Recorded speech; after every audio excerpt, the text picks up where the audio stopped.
안녕하세요. 법무부인 태평양 ESG랩에서 수석위원으로 있는 이연우입니다.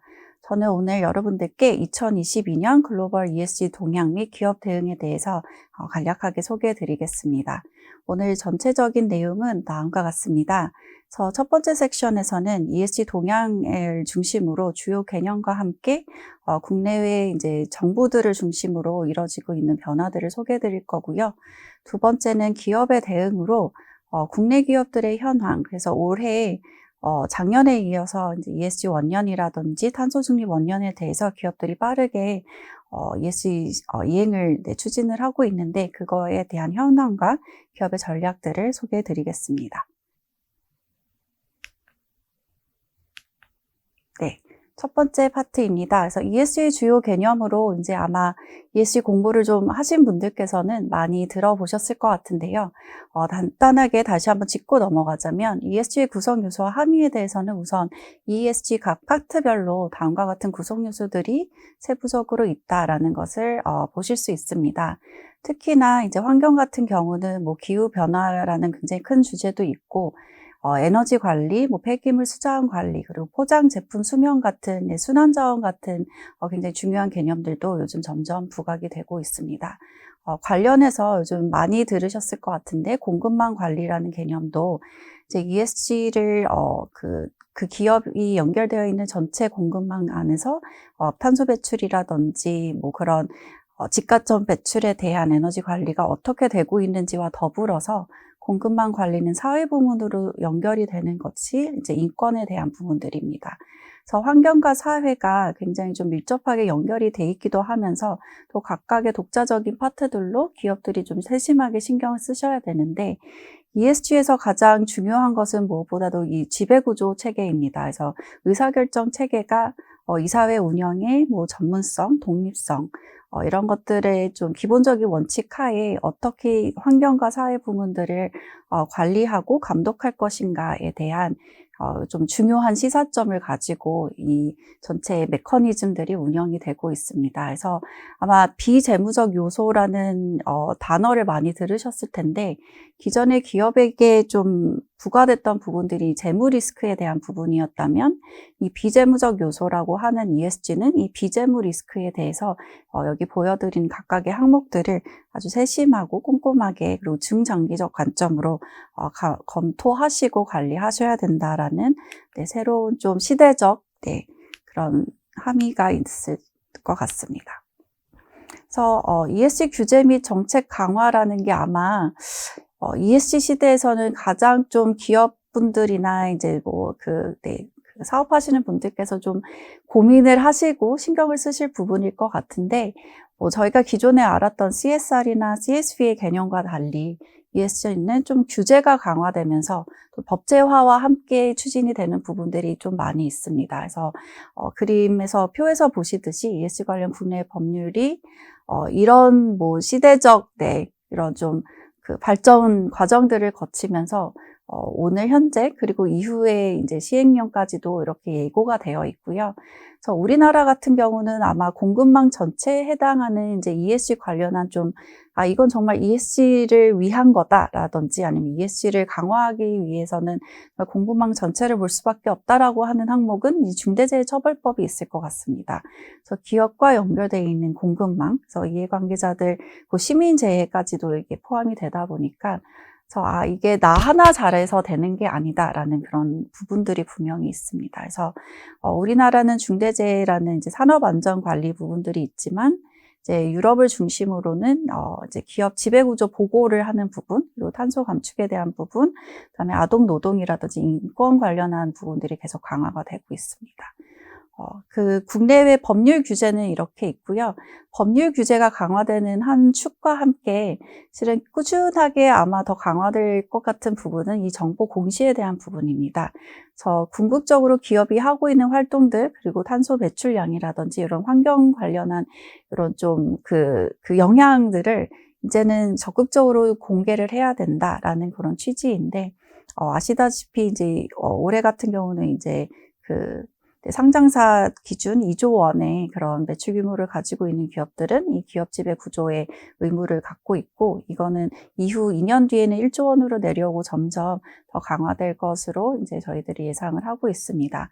그것과 더불어서 국내에서는 환경정보 공시에 대한 부분이 이제 의무화가 됐고, 정보보호 보고서 또한 의무 제출을 해야 되는 부분이 반영되고 있고요. 국제 기준 같은 경우는 ISSB가 작년 이 COP26 이후에 출범을 해서 국제 표준 공시가 이제 공개될 예정입니다. 아마 초안은 이미 나왔고, 그래서 그 기본 정보와 이제 환경 관련 정보에 대한 이런 초안들이 나오고, 이제 기업들의 의견을 어느 정도 수렴한 후에 아마 좀 대대적인 방향들이 나올 것 같은데, 이 부분은 아직 유럽과 미국과의 조금의 갈등도 있고 좀 지켜볼 부분들이 있을 것 같습니다. 또 한 가지 좀 이런 전반적인 이런 추세에 더불어서 이제 이에 항응하는 아마 가장 첫 번째 좀 단계적 노력이 글로벌 기업의 ESG 리더십일 것 같습니다. 그래서 우리나라 기업들의 경우 특히 작년과 올해 또 주주총회에 보고된 결과들을 보면 ESG 경영 선언과 함께 제일 많이 이제 바뀐 부분들이 이 위원회 설치라든지 전담 조직 설치에 대한 부분이었습니다. 그래서 설치 비율이 아마 꾸준히 증가를 하고 있고, 작년에 38%였다면 올해 54%의 그 설치 비율이 있었다라고 하는데, 이 숫자 자체를 뭐 우리나라 국내 10대 기업 이렇게 좀 줄여서 다시 조사를 해보면 한 80% 넘는 기업들이 이런 ESG 관련 위원회를 그 조직하고 꾸려서 이제 운영을 하고 있는 것으로 보입니다. 아직 그 ESG를 평가하는 기관의 입장에서는 이런 양적인 변화들은 있지만 질적인 차원에서 ESG 위원회의 역할이 전문적으로 아직 운영되는 사례들은 많이 이렇게 목도되고 있지 않다라는 좀 우려의 목소리는 주셨는데, 이제 저희는 뭐 외형을 이제 먼저 갖춘 것 같고, 아마 이제 점차 그런 좀 위원회의 이런 그 활동 내용들을 통해서 이제 리스크 관리나 그런 그 전략 설정이 ESG를 중심으로 굉장히 좀 탄탄하게 개진될 것으로 보입니다. 해외 기업을 뭐 중심으로 우리나라도 몇 개 기업들은 이제 넷제로 선언을 했는데, 두 번째 항목이 이 넷제로를 포함한 ESG 이행 선언입니다. 그래서 가장 좀 최근에 저희들이 또 주목했던 사례가 이제 아마존 프레시나 타겟이라는 이 리테일 업체들이 넷제로 매장을 도입을 하면서, 아마 사진을 보신 분들은 그 매장 자체의 천장이라든지 뭐 주차장 이런 곳에 태양열 패널을 굉장히 많이 설치를 했고요.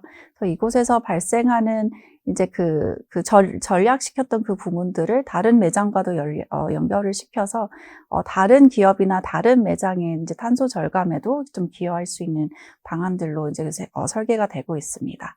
한 가지 흥미로운 또 그 사례로 제가 가지고 온 거는 이 알리바바가 이런 리테일이나 이커머스 같은 플랫폼 기업 같은 경우는 실은 IT 기업이나 이런 그런 그 커머스 플랫폼 기업들은 우리는 직접 배출량이 많지 않은데라는 또 고민을 하시거든요. 근데 알리바바가 이 스코프 3 플러스라는 개념을 만들어서 탄소 중립 선언을 했는데, 이거는 우리 기업을 넘어서 우리 기업의 이제 플랫폼에 참여하는 이해관계자들의 좀 참여 의지를 여러 가지 좀 매체들이라든지 게이밍 이런 프로그램을 통해서 탄소 절감의 노력을 우리는 실천을 하겠다라고 한 좀 재밌는 사례가 있었습니다. 물론 이것도 선언이고 이후에 어떤 활동들을 하게 되는지는 지켜볼 필요가 있습니다. 세 번째로 적극적인 ESG 기회 및 사업 발굴인데, 우리나라 같은 경우는 SK를 중심으로 이제 수소 사업 추진단이라든지 수소 연료에 대한 부분들이 좀 많이 활성화되고 있고, 그 외에 아마 다른 기업들도 이런 친환경 새로운 이제 소재라든지 사업 발굴 쪽으로 많이 이제 주력을 하고 있습니다.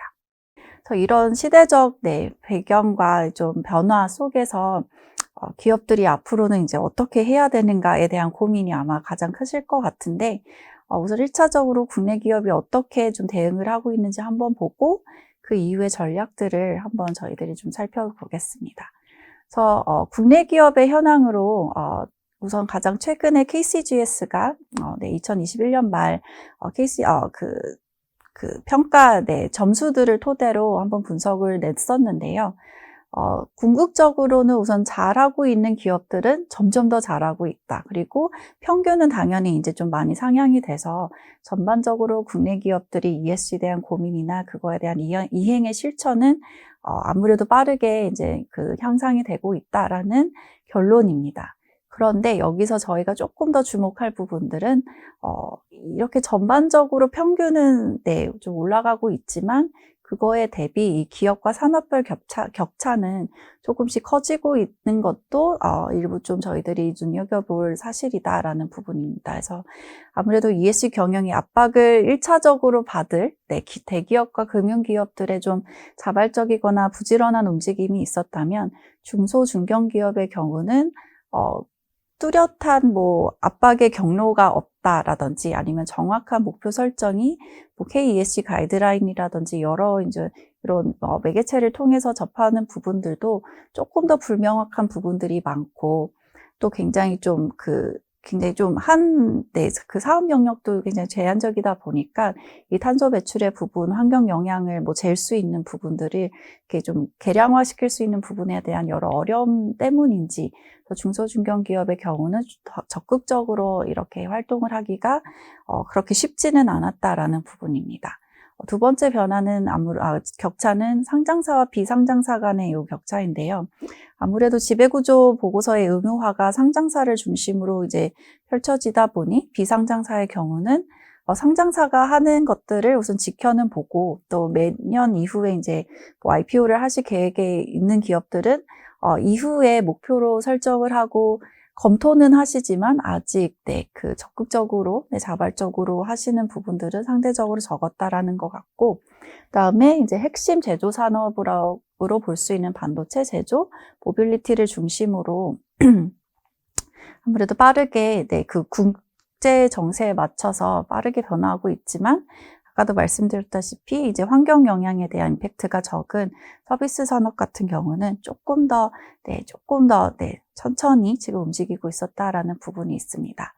앞서 말씀드린 이런 산업별 격차가 특히 이제 매출 규모별 아니면 기업 유형별 이렇게 점점 만약에 계속 심화가 된다라고 하면 실은 이 부분은 대기업에게는 공급망 리스크의 부담이 점점 가중되는 양상으로 이게 펼쳐질 수 있고요. 중소중견기업의 경우는 이 격차가 점점 커지는 데서 이게 궁극적으로 우리나라가 40% 뭐 감축 목표를 가지고 전체적으로 움직이는 부분, 아니면 해외의 기업들에 대한 공급망 리스크가 강화됐을 때 생겨날 수 있는 경쟁력의 그 격차 부분이 나중에는 추월하기 어려울 정도로 그 비용과 그 부담이 커질 수 있다라는 문제점이 으로 나타날 수 있을 것 같습니다. 그래서 우리나라 기업의 현 주소 인식 측면에서 최근 코투라가 발간한 이런 설문 결과를 보면 ESG 경영 활성화에 대한 국내 기업의 인식 조사는 여전히 낮은 수준이다. 그리고 그 좀 세부적인 이유로 보면 이제 뭐 국내 매출이라든지 해외 수출의 영향이 크지 않다라는 것으로 아직은 인식되는 걸로 볼 수 있을 것 같습니다. 그래서 국내 경우는 28.4%, 해외 경우는 30.5%로 굉장히 좀 높지 않은 수준으로 그 영향에 대한 좀 인식이 적은데, 이 부분이 공급망 리스크, 뭐 법제화라든지 여러 가지 경로로 앞으로는 계속 커질 것으로 보이니 저희들이 미리 대비하면 좋을 것 같고요. 그다음에 국내 기업의 ESG 경영 현황에 대해서도 그래서 기업들도 좀 비슷한 고민을 하시는 것 같아요. 그래서 궁극적으로는 필요하지만 아직은 정확한 방법을 모르겠다. 그리고 필요한데 전환에 대한 그 준비가 아직 미흡하다라든지 정확하게 어떤 것부터 해야 되는지 잘 모르겠다. 예를 들면 그 아래 항목에 있는 ESG 경영에 대한 정보 부족, 전문 인력의 부재, 그다음에 추가적인 비용 증대의 부담, 이런 좀 굉장히 좀 실질적인 현실적인 문제와 맞춰서 ESG 경영이 필요하지만 당장 하기는 어려운 그런 좀 인식들과 좀 현실적인 문제들을 저희들이 목도하게 되는 것 같습니다. 그래서 아까 공급망 관리 강화에 따른 변화로 저희들이 그래서 국내 기업 중 해외 수출에 이제 좀 비중이 높거나 해외 수출이 이제 큰 좀 목표가 많은 기업들의 경우도 아직 그거 해외 수출의 영향이 크지는 않지만 전반적으로는 아마 좀 그 압박이 커지지 않을까라고 모두가 인식은 하고 있는 것 같습니다. 그리고 자료 제출 요구 경험도 보면 아직 뭐 11%대로 굉장히 낮은 수준이고, 유출받은 자료를 보면 결국엔 공급망 관리 안에서 다 이루어지는 것 같아요. 그래서 환경 관련한 항목, 그다음에 원부자재 공급망이 뭐 어디서 소싱이 되는지에 대한 항목, 그다음에 윤리경영 실천은 아무래도 S 부분의 사회 부분의 그런 인권 관련한 경영에 대한 부분인데, 이런 여러 가지 이제 변화와 인식과 압박 속에서 우리 기업들이 그럼 도대체 어떤 것들을 더 필요로 할지도 아마 그 설문에서 집계를 한 것 같은데, 우선은 당장 그 고객의 요구가 없을 경우 이것을 대비하기 위한 여러 컨설팅 필요나 뭐 지원 협조들이 필요한데, 궁극적으로 요 4개 항목을 보시면 국내 중소중견기업의 경우는 뭐 해외 시장의 규제 현황, 공급망 관리 요구사항, 해외 우수 사례 등 좀 정보가 우선은 압도적으로 좀 중요하다라고 답변을 주신 것 같습니다.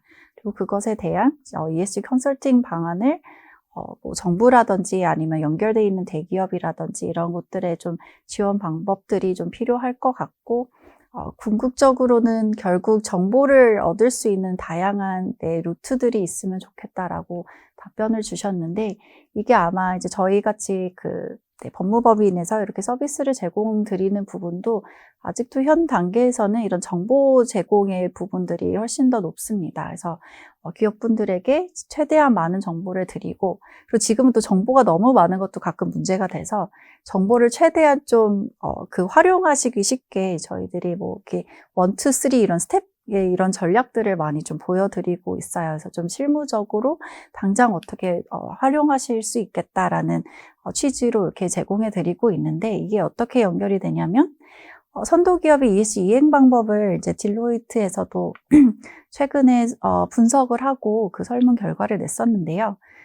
기업들이 가장 중요하게 보는 이해관계자도 결국엔 평가사들이고, 그다음에 소비자들이고, 이제 사내적으로는 이 이사회입니다. 그래서 기업이 공시해야 되는 부분들을 공시기관, 평가기관의 그런 항목들에 맞춰서 어떻게 제일 빠르게 개선을 시킬 수 있는지에 대한 방법론을 좀 보여드리는 게 중요하고, 그것도 기업들이 가장 좀 많이 필요로 하는 부분입니다. 그리고 아직까지는 이 위원회 운영이라기보다는 경영진 안에서 좀 의사결정이 많이 이루어지고 있고, ESG에 대한 방법들이 많이 좀 논의가 되고 있는 것으로 보여서, 이 관리감독의 기능이 뭐 위원회에도 있지만 아직은 현 단계에서는 우리나라의 경우는 특히 이 경영진 위주로 많이 펼쳐지고 있다라고 볼 수 있습니다. 그래서 크게 세 덩어리의 좀 이행 활동들을 아마 제일 먼저는 살펴보실 수 있을 것 같은데, ESG 경영 개선을 위해서 우선 계속 말씀드리지만 평가와 공시 기준에 맞춰서 기업의 이제 목표를 설정을 하고, 또 산업별 가중치를 설정을 하셔서 목표를 세우고, 그 목표를 세울 때는 UN SDG와 같은, 아니면 한국의 지속가능 발전 계획과 같은 좀 큰 항목들을 좀 점검을 하시고, 세부적으로는 국내의 공시기관, 평가기관들의 항목들을 산업별 가중치를 잘 반영을 하셔서 분석을 하신 후에 다른 이제 타 업계에서 하시는 것들과 맞춰서 그 발폭이라든지 같은 항목들에 맞춰서 그 공시를 정확하게 하는 부분입니다. 그리고 요즘은 이제 글로벌 표준 지표도 있지만 이 산업별 행동 규범도 굉장히 많이 활성화되고 있거든요. 그래서 종사하시는 부분의 산업별 특성을 고려하고 있는 이런 행동 규범이나 그런 실천 사항들을 같이 보시면 도움이 될 것 같습니다.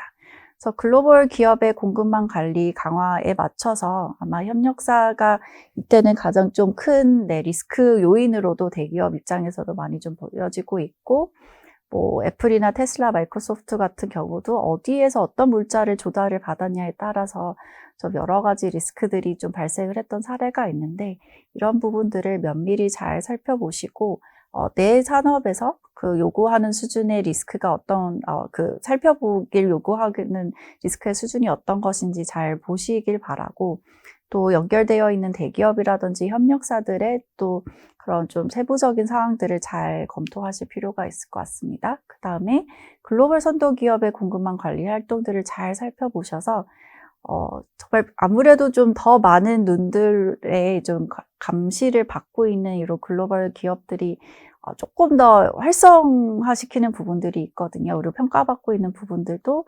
민간 뭐 NGO 이런 차원에서도 굉장히 많아지고 있기 때문에 글로벌 선도기업의 공급망 관리 활동 뭐 계획들을 좀 살펴보시면서 또 나와 연결되어 있는 이제 그 기업들의 좀 요구 사항들, 뭐 실천 사항들 보시면서 이런 육성 프로그램이 또 어떻게 만들어질 수 있는지에 대한 제안도 적극적으로 하시면 좋을 것 같습니다. 네. 그래서 그리고 ESG 리스크 관리 체계 뭐 구축 이런 실행 방안들이 뭐 지금 표에서 보여드리는 부분들은 TCFD가 제안하고 있는 리스크 관리와 기회 요인에 대한 이제 체계 구축인데요. 이런 부분들도 잘 검토를 하셔서 차별화된 새로운 ESG 리스크 대응 체계를 갖추시고, 그리고 그거에 따라서 지금 뭐 그 기후변화뿐만이 아니라 이런 ESG의 이런 전환 리스크가 실은 다양성, 공정성, 포용성이라는 인재관리 측면에서도 어떻게 계속 재교육을 시키고 훈련을 시키고 하여튼 인재 관리 부분의 내재화와 연결이 되는지도 이제는 많이 그 평가 기준에 들어가 있어요. 그래서 공정한 전환 체제를 잘 구축하실 수 있도록 내부적으로 살펴보시면 좋을 것 같습니다.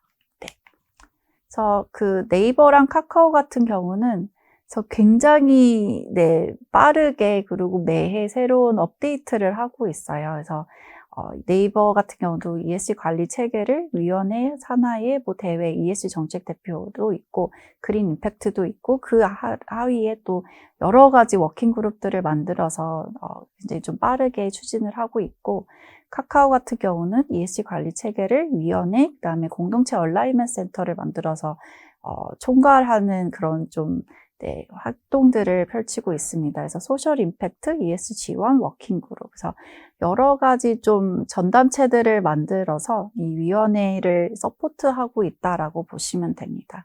그래서 궁극적으로 이 거버넌스라는 게 어떤 의사결정 체계를 갖춰서 E와 S 그리고 여러 리스크 요인들을 최소화해서 투자자를 보호하고 소비자에게 더 좋은 제품과 양질의 서비스를 줄 것이냐에 대한 부분들, 인재 관리에 대한 부분들이기 때문에 이런 여러 차원의 그런 범위의 이런 조직들이 운영되고 있는 것으로 보시면 될 것 같습니다.